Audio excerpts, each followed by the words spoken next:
Watershed Moment. Hey, Sky. I lean toward my 12-year-old genderqueer child who lounges on the carpet near me. Did you see this poem? Pollution in the water, chemical disarray, hormone mimickers, world gone astray. This is outrageous. Sky is focused on their screen, but lifts their eyes slowly from the game. Listen to this. Crows party at the wastewater treatment plant. Hop, skip, skim the scum for meaty delectables. That's kind of gross, Sky interrupts. I know, that's the point. It's about pollution problems. Crows swoop, the bubbling froth. Why do people always think of crows when they think of pollution? Sky interjects. Crows are creative and highly intelligent, I ponder, and maybe they're connected with the messiness of how new things and ideas come to be. The huge digesters process what we've left behind, our discards sifted, chlorinated, pumped out. Digesters like transformers, Sky wonders? The sewage treatment plant. Oh, primary treatment was built to handle good shit, not phthalates and flame retardants, birth control pills and antidepressants, morphing fish anatomy, decreasing sperm counts, infiltrating fishy homes. While I long for tertiary rescue, the crows salvage what they can from cities industriously pumping out chemical consequences, transgendering water and children, testing ocean temper. What? This guy sounds like a crow squawking. Who wrote that? Rita Wong. That's messed up. I know. I'm not sure the poet realizes that this is an old European story. The story that gay, queer, and trans people are polluted. Transgender children are not the result of pollution. Your sister Elsa and you are not hormone disruption phenomena. The earth under our feet is a witness that this kind of distortion of nature was not the norm here in North America before Europeans arrived. Let me tell you a story. Once upon a time, nature, flowing and overflowing with creative whimsy, spilled forth abundance in every linking way, creating a wild and wonderful spectrum of joyful existence and potential for change.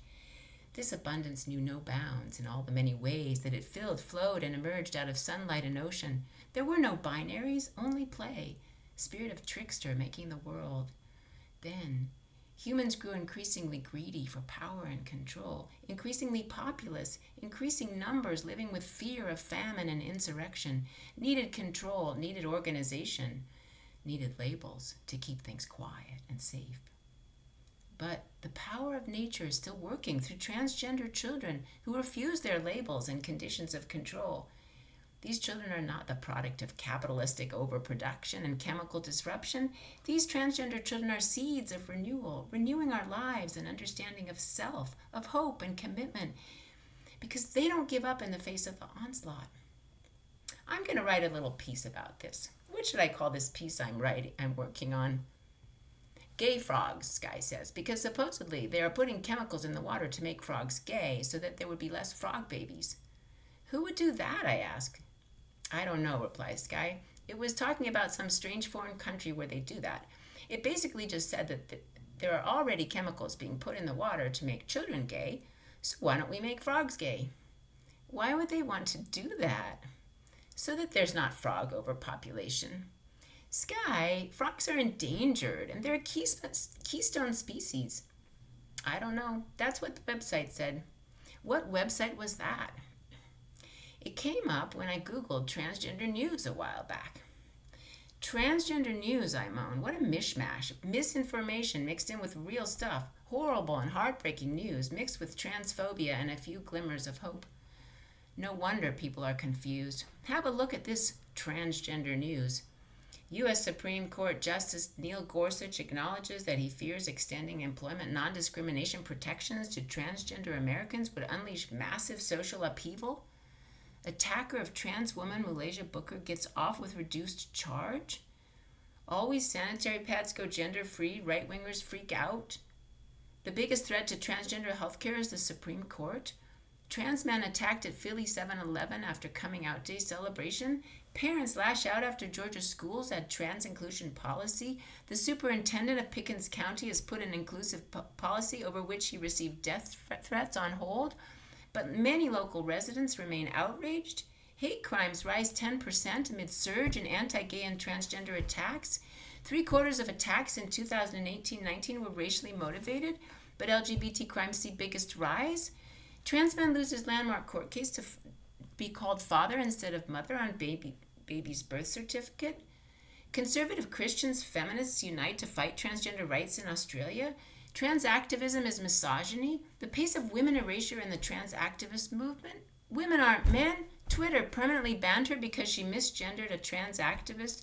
Male to female provocateur, tranny and she-male. You're not a real man. You're confused and you need God. You don't deserve to live sky.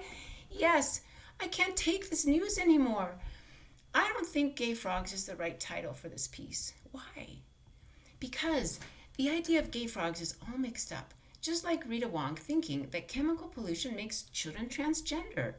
It's just the product of heteronormative bias, thinking that what's normal is heterosexual and cisgender, so that anything else must be the product of pollution, must be unnatural. But really, there have always been gay frogs. There have always been transgender frogs. Gay and transgender are just nature, a core part of nature. It's people who mix things up and start thinking that straight is normal. Nature was never straight. So while pollution might be affecting us, it's not making us transgender, right? What are you going to call it then? I'll call it Watershed Moment. Why? Because that's the moment when everything changes, when you see the world in a new way, when you realize that what you've been taught might actually be a distortion of things, and your whole world comes crashing down like a flood, like a torrent of water that threatens to drown you and carry you away, like when Elsa finally got us to understand that she is a girl, in spite of being assigned male at birth, in spite of being told constantly that she was something that she was not. Are you going to tell them about that? Yeah, I'm going to tell them about that, about how we tried to satisfy the demands of our society. We tried to contain the natural flow, to maintain the dams. We told her that she was a boy because of the shape of her body. And when she said, what does that have to do with it? We didn't know what to say. And when she said, no, I'm not, we said, yes, you are. We tried to bottle her up with a nice label and present her to the world. But the water was always leaking out. It was like a spring of the freshest, cleanest, truest, most beautiful water. The way she knew, the way she expressed her sense of self with color and flair, heading off to kindergarten, dressed in elaborate costumes with crown or wings or magic wand, the way she loved the Disney princesses. Are you going to tell them about why she loved Elsa in the movie Frozen and why she chose that name? Yeah, I'm going to tell them about that. About how she was struggling because she couldn't understand why society thought she was so dangerous, why people felt threatened. So she really identified with Elsa of Frozen because Elsa also had a terrible secret, and Elsa had to find a way to teach society that she could use her gift to help people. Elsa also had her sister Anna, who didn't give up on her. Are you going to tell them about Elsa's best friend Annie, who knew she was a girl, and about me? I always believed in her too. You did. I wonder why it was the grown-ups who had such a hard time. Grown-ups are just stuck. They're like beached whales. They've gotten stuck out of the water and they don't know how to get back in. What do you recommend?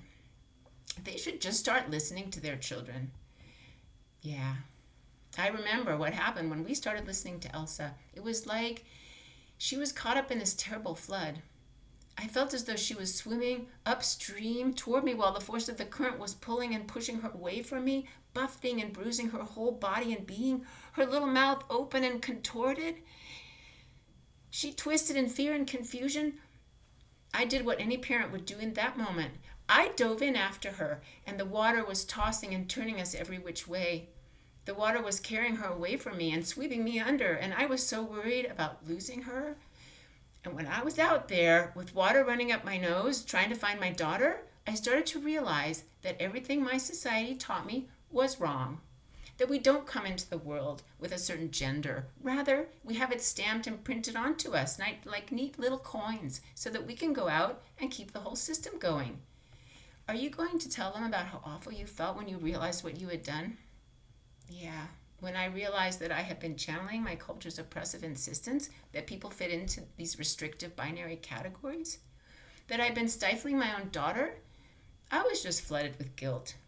Then I really was swept out to sea, but somehow out there where everything was just water, the waves and tidal action helped to soothe my pain, and there, swimming happily in the deep water, was Elsa. Like the way she first learned to swim, Sky points out, bouncing off the bottom, coming up occasionally for air, but spending so much time down under there that the lifeguards were always worried about her. Yes, she was always at home in the water, and so I found her when I learned to feel at home in the sea, in this wide open watery spaces where without the limitations of landedness. Is that why you call it a watershed moment? Yes, it was my watershed moment when I didn't need solid ground to walk on. I could deal with fluidity and change. Do you think that's why Elsa loved Ariel the mermaid so much when she was younger? I think Elsa loved Ariel the mermaid for the same reason she loved Elsa of Frozen. Ariel experienced pain and conflict because she was caught between worlds. Elsa was also caught between worlds, her own world of self-knowledge and the world imposed on her, the human world that didn't make sense. Trying to live in a world that doesn't have a place for you is like Ariel trying to walk in a limited human world. It's painful. Do you think Elsa is still in pain? Yes. I think she's still in pain because the world is still excluding her. It's wonderful to be yourself, but when the world still rejects you, that's painful. So what do transgender children teach us about clean water? What would you tell Rita Wong? I would tell Rita Wong that the ultimate source of pollution is the way we are disconnected from nature. We're always trying to separate ourselves from nature, to control nature, to create categories that we can manage. Gender categories are like that too. They're just another way to try to feel safe in a world of marvelous complexity. The first step in reimagining water is letting go of our fear of complexity. Chemical pollution derives from our need to control nature, just like gender categories. If we can open up our minds to the great diversity around us, then we can also find more constructive chemical pathways. Linking transgender children with chemical pollution is really just a sign of fear. Fear of things you don't understand. Okay. But you could still call your piece Gay Frogs. Gay frogs singing in the watershed. I'll think about that, Sky.